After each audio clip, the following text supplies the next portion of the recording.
இருக்கக்கூடிய இந்த இன்டராக்ட் அமைப்பு குறைந்த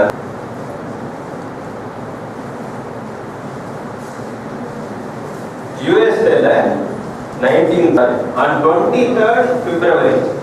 23rd February they had a first get together at Gaslager அப்படிங்கறவருடைய ஆபீஸ்ல சிகாகோங்கிற நகரத்துல தான் ஃபர்ஸ்ட் ரோட்டரிங்கிற இந்த நாம் சார்ந்திருக்க இந்த அமைப்பு உருவானது. they had a first get together அப்படின்னு சொல்லிட்டு ஒரு நல்ல actor, English actor silver star, இன்னொருத்தர் வந்து கஸ்டோவர் குரேரோ இல்ல. அவங்களுடைய அமைப்பினுடைய மோட்டிவ், அவங்க எதுக்காக அவங்க அசம்பிள் ஆனாங்க அப்படிங்கறதெல்லாம் வந்து வெளியில சொல்லி ஆரம்பிச்ச உடனே 1908ல செகண்ட் பிளேஸ்ல ஒரு கிளப் திருப்பி ஒன்று உருவாச்சு.